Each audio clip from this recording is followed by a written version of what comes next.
Kelebogile Thepa giving a shocking testimony on how just merely doing her job almost cost her her life, and in an attack she believes was linked to her work at EMPD, as we heard there throughout the course of the morning. She says in 1 July of 2023, she was accosted by 3 men who came up to a vehicle, cocked a firearm and pointed it at her. And she says at the time she had what she called out an out-of-body experience, is how she described it there for us. And even strange for her, she says, was with this ordeal was having to take the vehicle to the EMPD impound for processing. And of course, just barely there, just describing all those occasions where she felt like just simply doing her job put her at risk. And this is through all the testimony that we've heard throughout the course of the morning there from the EMPD spokesperson. And you heard there, you know, the room set in a kind of a stunned stillness as they continued to hear from the EMPD spokesperson there, as she continued to also explain her role as well as her ordinary duties there at the EMPD. And you know, she said just on many occasions there, just merely doing her job had put her at crosshairs of something far darker than she could have imagined there. She describes how on that particular day that we are referring to now, she suddenly found herself confronted by these men that she didn't even know. And what was strange for her in that ordeal, she says, was how they kept making reference to her job, kept asking her what is it that she does at work, and how they also kept asking her for her cell phone device there. And our team there with Ayanda Nyati will be bringing them on the line in just a moment to try and make sense of it all for us this hour. And you can get a sense now as to where all of this is going with all these testimonies, as it seems like we've sifted through all the noise and everything is now getting narrowed down to the crux of the matter in this particular commission, as we continue to hear from the witnesses there on the chair.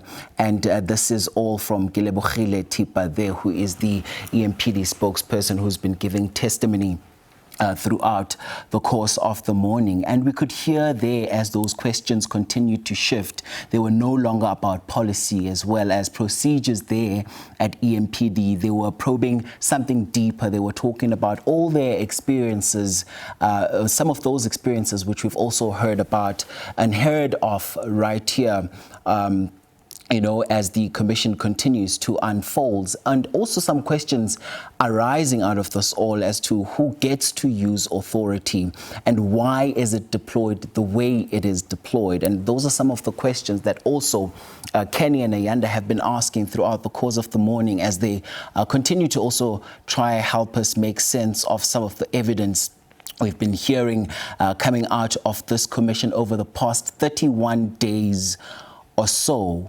And quite startling there was hearing how she said she felt like nothing would be done about this ordeal that she went through. She said that if a senior official would not be able to get any joy or at least any assistance after going life-threatening situations, what would make her think that she, as a lower-ranking officer, would get assistance from the very same agency that she is serving. Let's bring in agenda anchor Ayanda Nyati, who joins us now to make sense of it all for us at the Madlanga Justice College. So Ayanda, what a morning.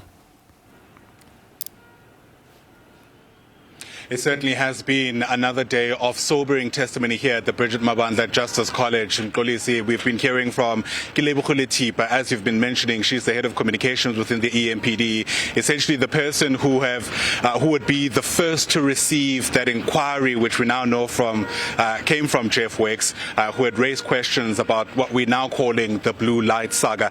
Let's kick things off right there, Kolisi. Take our viewer back to the moment where she read verbatim this document apparently that Jeff Wicks has sent her, detailing the nature of the relationship that the EMPD apparently got into with All right, I'm told we're not able to get that clip. What a pity. But let's bring Kenny Mapanga in because, of course, Kenny, that's really where the story starts. Yes. Insofar as Kelebogile Thepa is concerned, she receives this note from Jeff Wicks, and she, in fact, says, I immediately recognized Julius Mkhwanazi's signature there.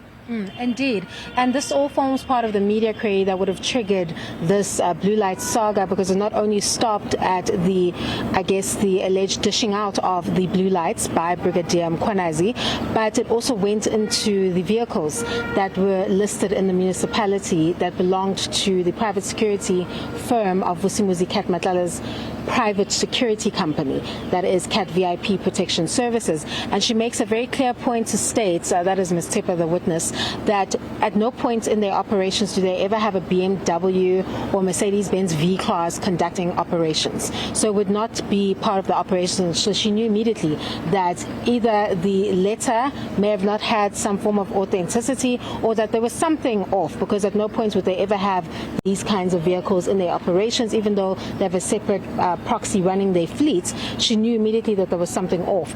So she forwards the query to Commissioner Spies to deal with, and that's when she learns that it's going to be an investigation. So as far as she's concerned, she will receive the query because of her capacity as a spokesperson, and she will then hand it over to the necessary, authorities in order to get the responses needed to respond to the media query by Jeff Wicks. We understand there were 2 media queries that were accompanied by different, pieces of evidence, if we could put it that way, to support the query that was coming from that investigative journalist. But things don't go left for her during that particular process. It is when she is called in by IPID, because it turns into an investigation now. She's called in by IPID to, give a statement with respect to this particular query. And then, of course, what follows is that she learns that Brigadier Mkhwanazi allegedly refers to her as a bad cop because of the defeating the ends of justice case that had been brought against her in an unrelated incident. Right, and we'll come back to that. Yes. I just want to perhaps take off you back to that moment, just so we can really get the nature of this relationship, apparently, that the EMPD had gotten into with Cat VIP, apparently under the auspices of Julius Mkhwanazi. Take a listen. This letter serves to confirm that the Ekurhuleni Metropolitan Police Department, EMPD, under the command of Acting Deputy Municipal Police Commissioner / Brigadier J.D. Mkhwanazi of Specialized Services, has an endless working relationship and memorandum of understanding with CAD VIP to assist EMPD officers in any VIP protection and security services in and out of the city of Ekurhuleni. Thank you. And in the remainder of the letter, the writer sets out certain vehicles. Do you see those there? That is correct. And how many vehicles are listed there? There are 7 vehicles listed. Okay. At the bottom of that page, please inform the Commission what appears at the bottom of that page on page 7. What appears at the bottom, it is the signature of J.D. Mkhwanazi, also the Acting Deputy Municipal Police Commissioner / Brigadier. So there you have it, that agreement being read verbatim there by Kelebogile Thepa. Apparently EMPD getting into an endless relationship with Cat VIP, something, Kenny, which we're told is unheard of. But then, this inquiry is, as you were explaining, referred to the Deputy Police Chief in Rivers Peace, who've also heard to from here. And then at some stage we're told there's a full-on investigation now. So there's a full-on internal investigation, and of course the police watchdog is an external probe that is taking place, and then she's called in to give that statement with reference to that. She obviously has reservations about that, because she's already been told by the office of the city manager, according to her testimony, that she needs to back off, and that it's now something that's going to be handled by the office of the city manager, even though it's a query that directly relates to EMPD and its operations, and she would be well within her responsibilities and functions to carry out that communication. But again, this speaks to this need to constantly protect this particular individual. And we're not really getting to the crux of why. Right. Beyond the alleged elements of rogueness and criminality within the EMPD under his reign, allegedly, we're not really understanding why the Office of the City Manager was so involved. Because we're seeing from all of these witnesses that there was concerted efforts to, I guess, get in the way of any individual that tried to assist or do their job with respect to this blue light saga. Because if we're being quite frank about Thepa's testimony, she was the spokesperson. She had received a query, and she was now dealing with the query that she had been given according to the deadlines that News 24 had submitted to her with respect to this. And the story came out, and she still needed to manage that story as different moving parts came about.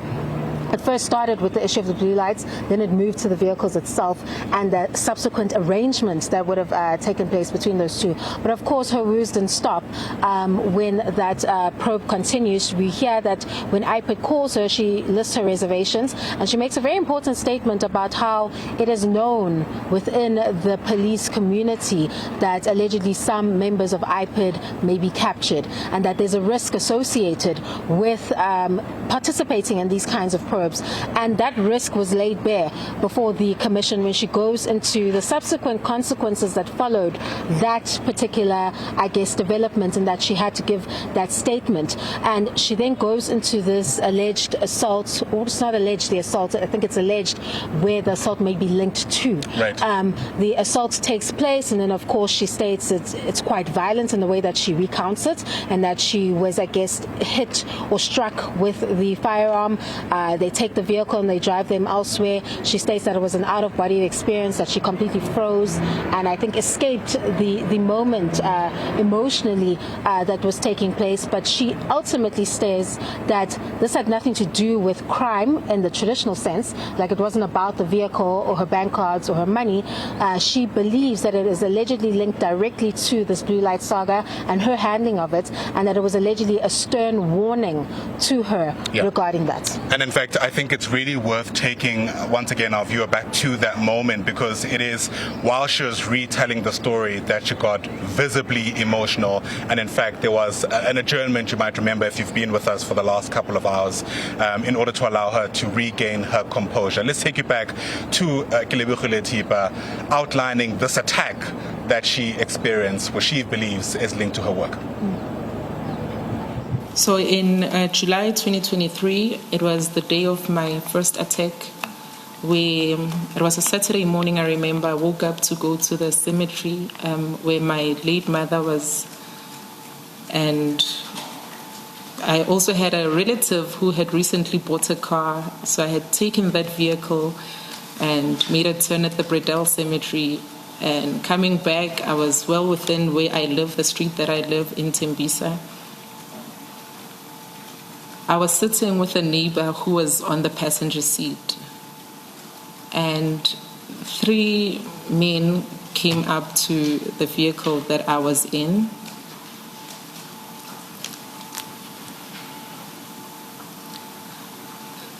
They came there. The one that came around to the driver's seat cocked a firearm and pointed it to me. I had the windows down. And he then demanded that I switch off the vehicle. So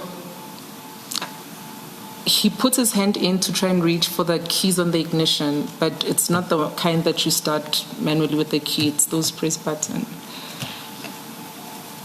And there was a lot of things that was being said. Behind me, as I was on the driver's seat, another came in, and there was this sharp metal object against my neck. Initially, I thought, yes, a knife that's going to slit my throat, only to discover that that is a firearm. And that, I think what hurt me the most with everything that was said at that point, it was then, it is things that are work-related. And the fact that, they want a phone from me, and the information which they want, and the fact that they would be... Sorry, Commissioners. I was hit on the head with a firearm. The accosters shoved me to the side of the passenger seat. They got into the car and they drove off. House. And I could see my neighbor who's literally looking inside the vehicle to identify who the drivers are. Ms. Thepa, should we take a short adjournment for you to compose yourself, perhaps? Please, Commissioner. Let us adjourn.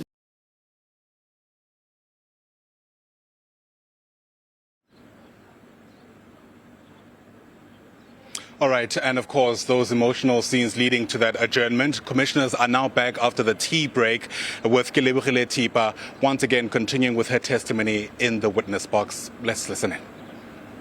The document itself with some detail. Could I... There's something quite urgent that we must attend to. Can we adjourn for a couple of minutes? Apologies to everybody. Indeed, Chairperson.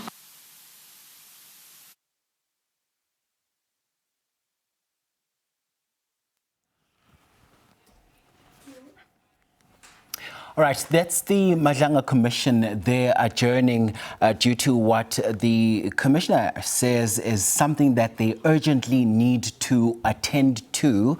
We don't know as yet what that emergency is. But in the meantime, what we do know from our colleagues there on the ground is that the EMPD spokesperson, Kelebogile Thepa, was going through her evidence in chief throughout the course of the morning.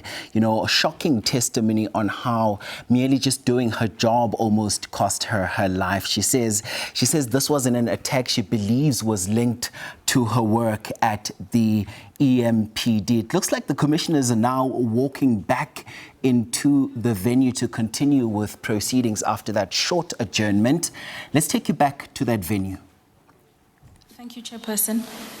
Colonel Thepa, just before we took the tea adjournment, we were on page 18 of your witness statement, page 18, paragraph 70. I had asked you to give your response to the memorandum from the Office of the City Manager. Please do.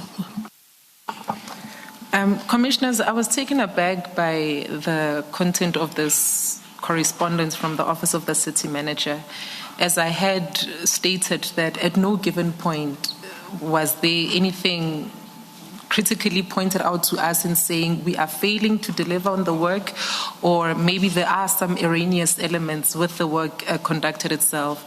So this was just on an abrupt instruction that centralization of communication.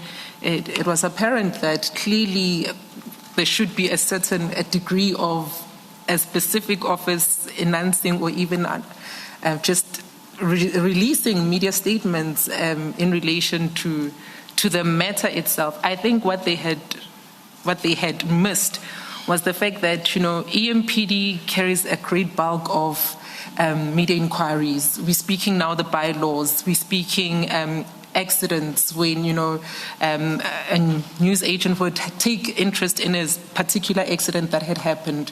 So those trivial things they had missed, and when they have drafted this, it was in a generic form of saying including those which are so trivial should be directed to the Office of the City Manager, when they again had other departments to attend to and further speak for the same departments that didn't have spokespersons. Thank you. And in paragraph 71 of the statement, you set out some developments after receipt of the memorandum. So in that month, Mr. Dlamini asked me to come and see him. I took the opportunity to ask whether this new communique meant that all media inquiries had to go through him.